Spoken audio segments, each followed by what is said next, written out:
नमस्कार दर्शकों, अगर आप माता सीता की जन्मभूमि जनकपुर धाम की यात्रा का सपना देख रहे हैं और सोच रहे हैं कि भारत से जनकपुर कैसे पहुंचा जाए, तो यह वीडियो आपके लिए है। आज मैं आपको ट्रेन, बस, फ्लाइट और सड़क मार्ग से नेपाल बॉर्डर पार करने की प्रक्रिया तथा यात्रा के कुछ महत्वपूर्ण सुझाव बताऊंगी, ताकि आपकी यात्रा आसान और यादगार बन सके। नेपाल के मध्य प्रदेश में स्थित जनकपुर धाम भगवान श्री राम की अर्धांगिनी माता सीता की जन्मभूमि माना जाता है। यहाँ का भव्य जानकी मंदिर दुनिया भर से आने वाले श्रद्धालुओं के आकर्षण का केंद्र है और हर साल भारत और नेपाल से लाखों श्रद्धालु यहाँ दर्शन को आते हैं। भारत से जनकपुर पहुँचने का सबसे लोकप्रिय और किफ़ायती तरीका सड़क मार्ग है। यदि आप बिहार के सीतामढ़ी या जयनगर की ओर यात्रा कर रहे हैं तो नेपाल की सीमा पार करके आसानी से जनकपुर पहुंचा जा सकता है। जयनगर से नेपाल के कुर्था और फिर जनकपुर तक रेल सेवा भी उपलब्ध है। यह यात्रा बेहद सुंदर और सुविधाजनक है।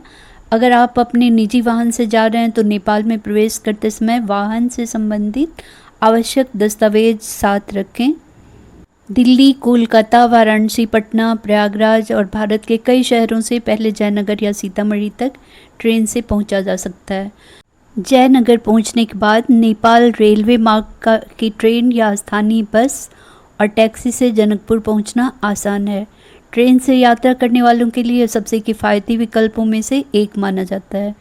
यदि आप कम समय में यात्रा करना चाहते हैं तो फ़्लाइट ले सकते हैं काठमांडू तक। फिर काठमांडू से जनकपुर के लिए घरेलू उड़ान उपलब्ध है। सड़क मार्ग से भी 7-8 घंटे में जनकपुर पहुंचा जा सकता है।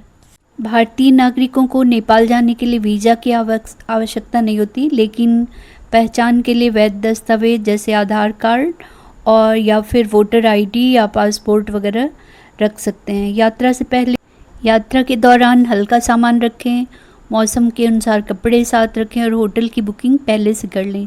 खासकर विवाह पंचमी और रामनवमी जैसे त्योहारों के समय मंदिर में शालीन वस्त्र पहने और स्थानीय संस्कृति नियमों का सम्मान करें। तो वैसे तो कई रास्ते हैं जाने के, पर सीतामढ़ी से जनकपुर का रास्ता सबसे पास और सबसे आसान है। और ये देखिए, हम लोग बाई कार सीतामढ़ी से होकर जनकपुर जा रहे हैं और ये भीठा मोड़, उसके लिए आपको पहुंचना होगा। भीठा मोड़ पे कुछ पेपर वर्क करना होगा, जैसे कि यहाँ सबसे पहले तो आपका आधार चेक होगा, गाड़ी चेक होगी इंडियन बॉर्डर के अंदर। उसके बाद फिर आगे जाकर नेपाल बॉर्डर से पहले वहाँ पे भंसार बनवाना होगा। भंसार, ये देखिए भंसार का ऑफिस है और यहाँ पर आपको पर डे जितने दिन रुकना है उसके अकॉर्डिंग 600 पर डे का चार्ज लगेगा, जो वहाँ के लिए एक तरह से वैलिडिटी कार्ड होगा। तो यहाँ के रुपए वहाँ नहीं चलेंगे, तो आप पहले ही यहाँ पर पैसे भी एक्सचेंज करा लें।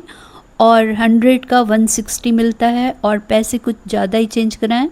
वैसे कुछ जगहों पे यहाँ के रुपए भी चलते हैं या पेटीएम वगैरह भी काम करता है। तो अभी तो बारिश बहुत हो रही है, देख रहे हैं।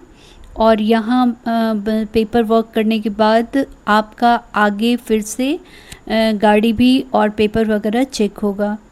तो गाड़ी का भी ओरिजिनल पेपर रखें ताकि कोई दिक्कत ना हो। और साथ में यहाँ का सिम भी काम नहीं करेगा, तो आप नेपाल का सिम भी ले लें, जो कि 350 से 400 रुपये में आपको 7 दिन के लिए मिल जाएगा। और उसमें कुछ डेटा भी मिलेंगे जो वहाँ काम आएंगे। ये बॉर्डर जलेश्वर धाम कहलाता है। इसके अलावा और भी कई बॉर्डर हैं जहाँ से आप जा सकते हैं, जैसे कि बीरगंज बॉर्डर है या फिर गोरखपुर से होकर जा सकते हैं, लेकिन ये सारे रास्ते कुछ ज़्यादा लंबे हैं। गोरखपुर से दूरी करीब जनकपुर की 324 किलोमीटर है और बीरगंज से भी ये काफ़ी दूर है। तो सबसे पास जो बॉर्डर आपको पड़ेगा वो यही है, सीतामढ़ी होकर और जलेश्वर धाम होकर। तो ये सीतामढ़ी से आगे का रास्ता है। बस वगैरह भी मिल जाएंगे आपको आसानी से, और कुछ बस रेड बसेज वगैरह जैसे बसों में आप पहले से बुकिंग भी करके रख सकते हैं। तो जलेश्वर धाम से जो जनकपुर का डिस्टेंस है वो करीब 22 से 25 किलोमीटर है और जयनगर बॉर्डर से 32 किलोमीटर के करीब है। आप जिस तरफ से जा रहे हैं उसके अकॉर्डिंग आप अपना वो करें।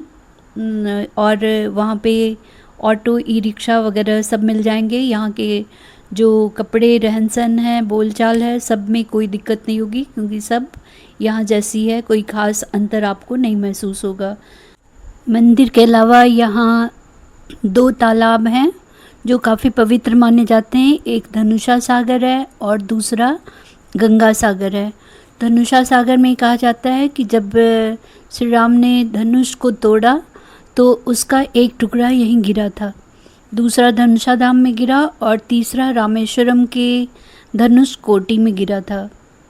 तो ये दोनों ही तालाब मंदिर के आसपास ही हैं, वहाँ भी आप ज़रूर जाएं। साथ में कुलदेवी का मंदिर है, वहाँ भी दर्शन करें।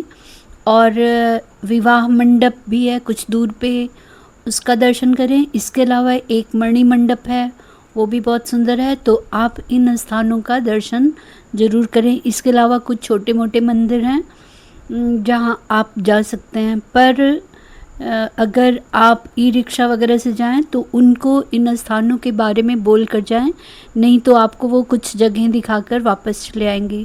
वैसे जनकपुर में एक दिन घूमने के लिए काफ़ी है अगर आप सुबह जल्दी पहुंच जाते हैं तो, लेकिन अगर आपको रुकना है तो आप पास ही होटल वगैरह ले सकते हैं। और इसके अलावा पार्किंग वगैरह भी पास में ही है। यहाँ पर QR कोड को स्कैन करके बाकी की जानकारी भी आप हासिल कर सकते हैं। रामनवमी और विवाह पंचमी पे ज़्यादा भीड़ होती है, ये याद रखें। भारत से जनकपुर की यात्रा करना बेहद आसान है, चाहे आप ट्रेन से जाएं, सड़क मार्ग चुनें या फ्लाइट का विकल्प लें। माता जानकी का यह पावन स्थान हर श्रद्धालु के लिए एक अविस्मरणीय अनुभव देता है। लेकिन याद रखें, मंदिर 12 बजे तक खुला रहेगा, उसके बाद फिर शाम के 4 बजे के बाद खुलेगा। वैसे बाहर से दर्शन कर सकते हैं, लेकिन गर्भगृह केवल 12 बजे तक सुबह और फिर शाम को 4 बजे के बाद खुलेगा। तो अगर आपको यह जानकारी उपयोगी लगी हो तो वीडियो को लाइक करें, अपने दोस्तों और परिवार के साथ शेयर करें और ऐसी यात्रा और धार्मिक स्थलों की जानकारी के लिए हमारे चैनल को सब्सक्राइब करना ना भूलें। जय सिया राम। मिलते हैं अगले वीडियो में।